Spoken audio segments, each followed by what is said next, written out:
मत्स्य पुराण के अनुसार देवता मूर्ति स्थापक शिल्पी अर्थात स्थपति ब्रह्मशिल्पी ब्राह्मण के लक्षण। विश्वकर्मा वैदिक ब्राह्मण। देव प्रतिष्ठा विधि वर्णनम।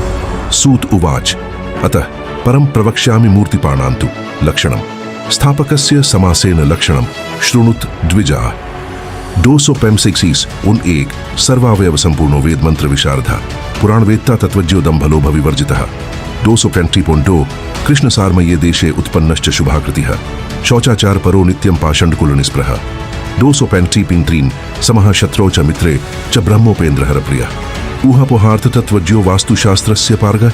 234 आचार्य यस्तु भवेन् नित्यं सर्वदोष विवर्जितः मूर्तिपास्तु द्विजाश्चैव कुलीना रजवस्तथा। 265 द्वात्रिंशत् षोडशाथापि अष्टो वा श्रुतिपारगा ज्येष्ठ मध्यकनिष्ठेषु मूर्तिपावः प्रकीर्तिता। 265 मत्स्य पुराण अध्याय 258 श्लोक 1 से 6 अर्थात एक महर्षि प्रबर सूत जी ने कहा, इसमें आगे मैं मूर्तियों के लक्षण बतलाता हूं। हे द्विजगण, जो मूर्तियों की स्थापना करने वाले स्थपति ब्रह्मशिल्पी हैं, उनके लक्षणों को आप लोग श्रवण करें। तो स्थापक ब्रह्मशिल्पी स्थपति के किन किन गुणों से सुसंपन्न होना आवश्यक है, ये बतलाते हुए कहते हैं, जो स्थपति ब्रह्मशिल्पी देवों की प्रतिमा की स्थापना करता है वह अपने शरीर के संपूर्ण अवयवों से संयुक्त होना चाहिए। वेदों के मंत्रों का पंडित, पुराणों का झांता, तत्वों का जानकार, दंभ लोभ से रहित भी होना उसका आवश्यक है। नित्य ही पाषंड के कुल में आस्था न रखने वाला भी होना आवश्यक है। पाषंड के कुल अर्थात वेद विरुद्ध कुल या नास्तिक नहीं होना चाहिए।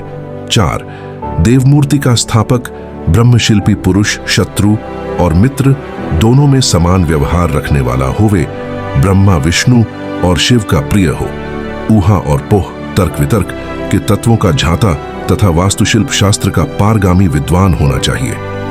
5 स्थापना कराने वाला आचार्य नित्य ही सभी दोषों से विशेष रूप में रहित होना चाहिए। जो भी द्विजगण मूर्ति स्थापक हों वे सभी अच्छे शुद्ध कुलों में समुत्पन्न और सरल स्वभाव एवं व्यवहार वाले होने चाहिए। 6 32 16 8 ऐसी संख्या उन कुलीन ब्राह्मणों ब्रह्मशिल्पी ब्राह्मणों की होनी चाहिए जो देव प्रतिमा की स्थापना के कर्म कराने में सम्मिलित हों तथा ये सभी श्रुति अर्थात वेदों के पारगामी पंडित भी होने चाहिए। ये ज्येष्ठ मध्यम और कनिष्ठ इन 3 श्रेणियों में विभक्त हुआ करते हैं जो भी मूत्तिप कहे गए हैं। उपर्युक्त मत्स्य पुराण के प्रमाण से ये सिद्ध होता है कि देवता मूर्ति की स्थापना करने वाला स्थपति ब्रह्मशिल्पी ब्राह्मण मात्र वास्तुशिल्प ही नहीं अपितु वेद शास्त्रों का प्रकांड विद्वान होना चाहिए जो शास्त्रीय विधान है और पूर्व काल में इन शास्त्रीय मानदंडों को ब्रह्मशिल्पी ब्राह्मण विश्वकर्मा वैदिक ब्राह्मण को पूर्ण करते थे। और आज भी दक्षिण के बहुत से ब्रह्मशिल्पी वेद शास्त्रों के साथ साथ वास्तुशिल्प के भी झांता होते हैं। सभी को विदित हो कि इसी मत्स्य पुराण के अध्याय 252 के श्लोक 2 से 4 में वास्तुशिल्प के 18 उपदेशक झाता आर्षियों का उल्लेख है। वास्तुशिल्प शास्त्र के बहुत से ग्रंथ जैसे विश्वकर्म प्रकाश, मयमतम, सम्रांगण, सूत्रधार आदि ऐसे ही उपयुक्त शास्त्रीय लक्षण स्थपति ब्रह्मशिल्पी ब्राह्मणों विश्वकर्मा वैदिक ब्राह्मणों के संदर्भ में उल्लेख करते हैं।